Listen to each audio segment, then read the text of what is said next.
What's up, guys? So if you guys watch my videos, you'll see my last video is of me at the Olympia deadlifting. I didn't make any videos talking about it ahead of time because I don't know. I just didn't want to build up any suspense or anything like that. I didn't know how I was going to perform and whatnot. But Stan Efferding and Creed, I don't know Creed's last name, but you'll see him in videos and stuff with Eric Spotto and Stan. They flew me out to the Olympia to deadlift, and so I wanted to talk a little bit about that to you guys because it was just really cool. So figured I'd make a video about that. They flew me out there and just to compete in deadlifts, no squat or bench or anything. And all I can really say about the entire thing was it was just insane, overwhelming, really. I try not to think about it too much ahead of time because if you think about that kind of shit too much, it'll kind of like wear you down and, you know, give you anxiety and whatnot. But those people, man, Stan and Creed and Eric Spotto, all the people I met, just really awesome people. I've never met such incredible people in my life who were so humble, who were so nice. I mean, I didn't see any of them do anything that you would consider like a dick move or anything like that. I didn't see any of them brag about anything. You practically had to, you know, beat them with a stick to get them to say positive things about themselves. Okay, I'm gonna go through these people. I'm gonna start with Creed because I spent most of my time with Creed and his girlfriend. I guess I'll start with his girlfriend, Guri. Creed's girlfriend, man, Guri, that is the nicest person you will ever meet in your entire life. I've never met anyone so nice, man. Just very caring and cool and just out to help you. If you ever get a chance to meet Creed, if you ever you know, go to the Olympia, you know, just see him wherever, at, you know, whatever powerlifting meet, talk to him, man, get to know him. He's a really cool guy. And his girlfriend, man, if you see her, is just cool as hell. Stan, it's just incredibly humble, man. I've never seen someone so badass that was so humble. That guy just rocks shit in like every aspect of life, and you wouldn't know it because like he just won't tell you about it. Of course, you'll know when you look at him because that guy looks like a freaking animal. Again, really nice, really humble, really cool. You know, caring and stuff. Really, they were all really happy for me that I, you know, did well or whatever. I, you know, did 837. Just really, you know, out to help people is what I would say. They want to see the sport of powerlifting go further, and you know, they want to share it with people. So basically, the point in that is Stan, Creed, Guri. If specifically Stan and Creed, if you admire those people for their lifts or whatever, if you knew them as a person, you'd admire them even more.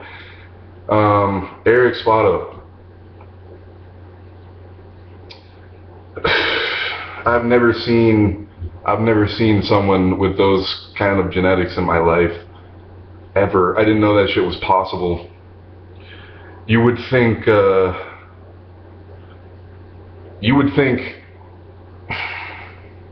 I can't go into too much detail, but like that dude's impossible. He's not a real person. He's a myth. Like fucking 19-inch forearms on that guy. 19-inch forearms. If you've ever seen that in person, it's insane, man. Like, I'm relatively big. I'm not used to seeing bigger people than me, and I was freaked out when I saw Eric at the airport, man.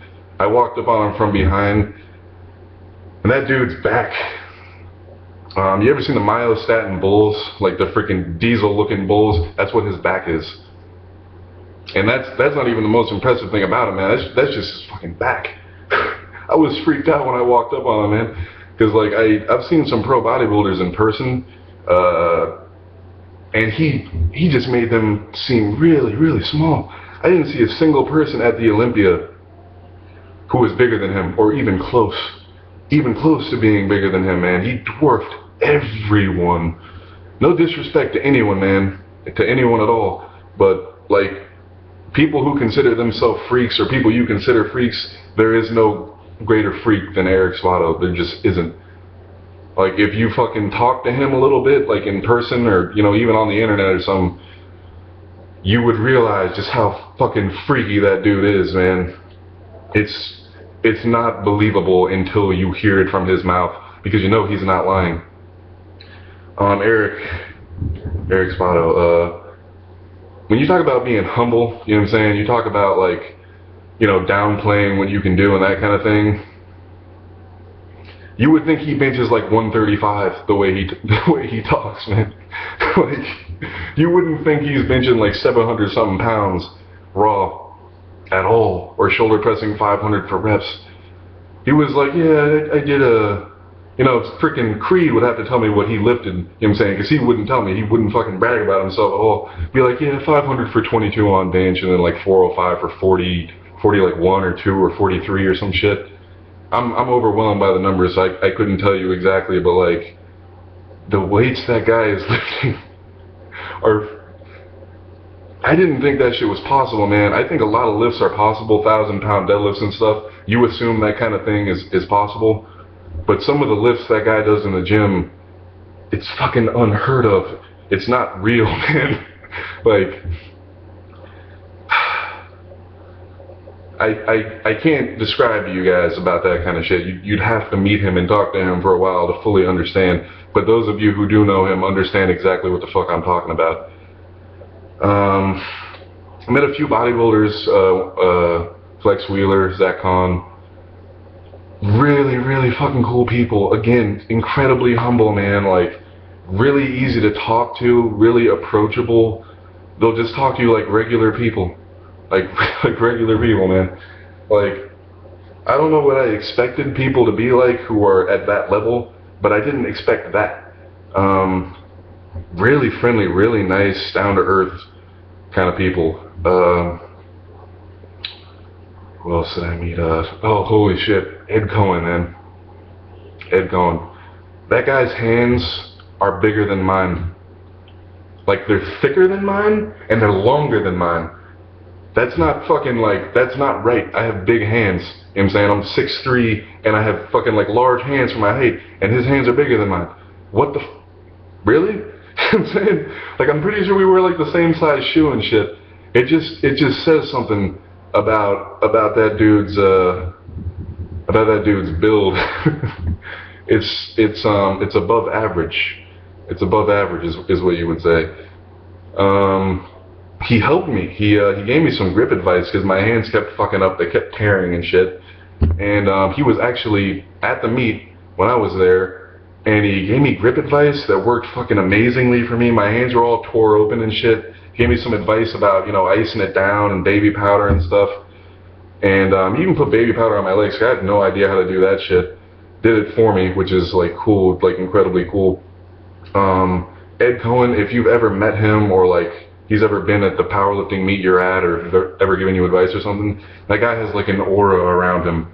That's the only way I can describe it. Like, you become stronger when you're around him.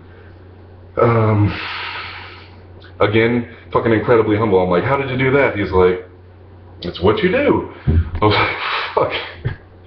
I was trying to get some secrets out of him. Like, oh, what is it?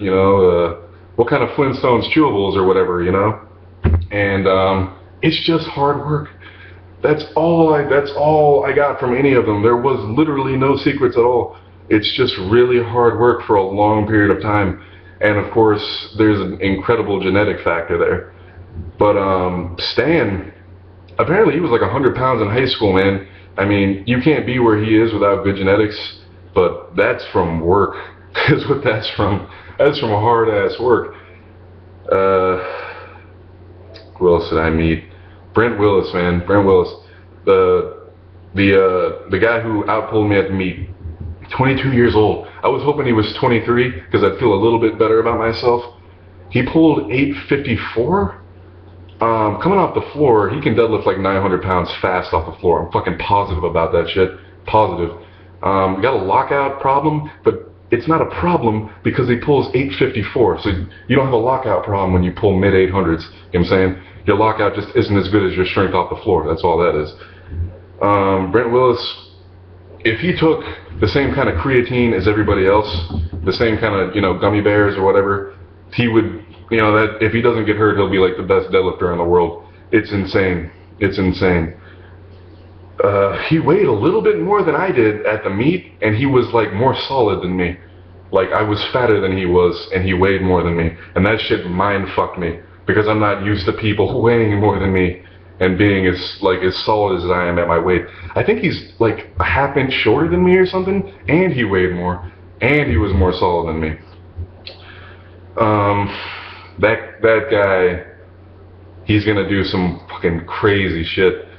I'm pretty sure that he did some kind of record there. Like, there's gotta be, he has to have like the highest raw deadlift for his age ever or something. It wasn't a full meet, but still, there's gotta be some kind of record there. I think the IPF record in a suit is like 858, but he did it raw. And that's for 23 and under, and he's 22. So, that guy's a freak. And he's really fucking cool, man. He's really cool. I was hanging out with him and shit. Really, really nice guy. Very approachable. Again, very humble. Everyone I fucking met was so damn humble. Who else? Who else did I meet there? I met a lot of people, man. I met a lot of people. I'm not gonna be able to remember all the fucking names right now, but those are the main people I was around, and I only have positive things to say, man.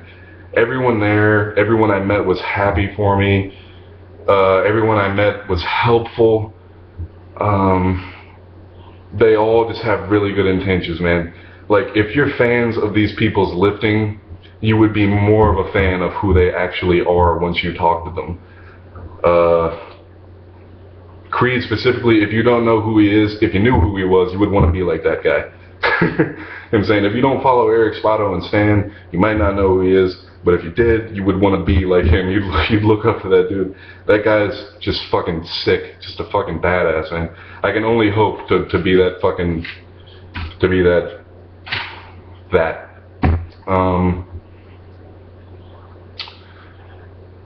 Only positive things to say. Only positive things to say about all that shit. It was surreal. Like, really surreal. I didn't take any pictures. I didn't get any videos at all. And the reason I didn't was because when I showed up, everyone was so chill with me and so cool with me and so nice and friendly that I realized right off the bat that if I start taking pictures and shit with people, I'm going to be a fucking douchebag. I didn't want to do that. Who else? Mark Bell, man. Really friendly guy. Really friendly. The whole super training crew there, all really nice, really cool, really supportive, really helpful. Just good people, man. They're all really, really good people.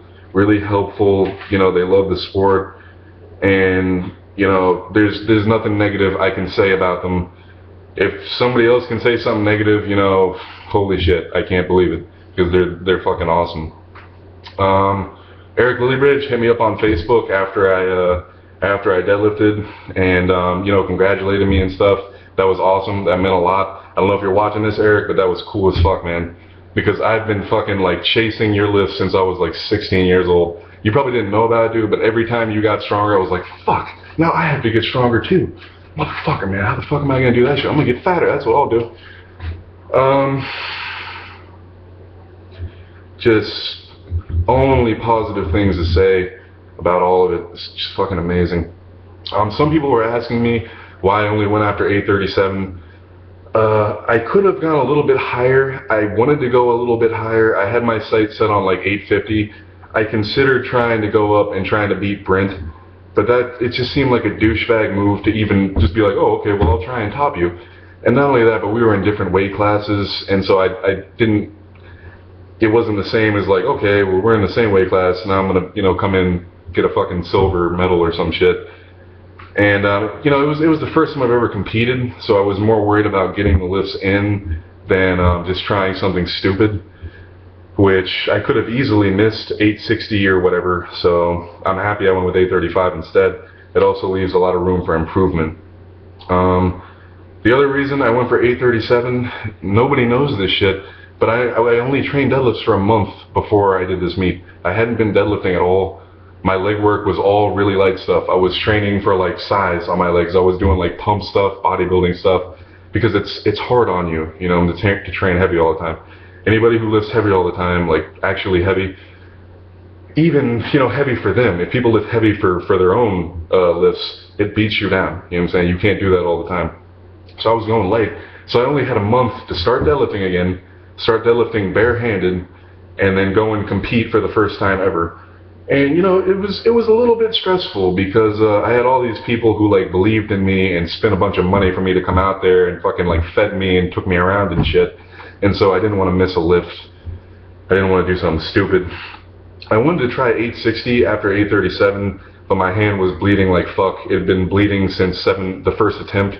It bled on the second attempt, and the third attempt just ripped that shit wide open. So I figured just call it a day. So basically, I should be getting stronger on deadlifts. I'm definitely stronger than 837 for sure, but I'm gonna keep getting even stronger. Hopefully, as long as I don't hurt myself. I mean, who can say? Not much else to say other than that, man. It's just fucking rambling here. Thanks to everyone who was there. It was awesome. I felt like shit the whole time I was there because way too many multivitamins was making me ill. Multivitamins for sure. And stay natty for life. And so I was just kind of like, I had no energy the whole fucking time, and I felt sick and I couldn't eat anything. Nauseous the whole time, low energy. So like, if you saw me there, I had no energy. I felt like shit. But I loved it. It was fucking amazing. It was fantastic. It was surreal. It makes me want to compete in powerlifting. So I'm training my bench for powerlifting. I'm training my deadlift for powerlifting, obviously. Right now I'm not training my squat for powerlifting, but I'm box squatting with my deadlift stance to try and get my deadlift up. And that's going to work my squat anyways, you know what I'm saying? So when I go back to regular squatting, if I can, it'll be very strong. As far as what I'm lifting right now, I'm benching around 500 pods with my ass down. Today I did a 405 for 5, 425 for 5, 440 for 6, and it's like my second workout benching with my ass down. Usually I bench with my ass off the bench, and I got up to 455 for 9 that way.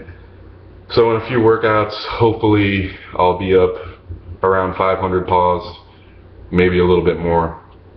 I have a lot of faith in my abilities to get stronger. I don't have a lot of faith in my abilities to not get hurt, but it's not going to stop me from trying to get stronger because, you know what I'm saying, if you never take a risk, you never get anywhere, right? So yeah, after I did that bench today, I went up to 150s on dumbbell shoulder press. I haven't been doing dumbbell shoulder press.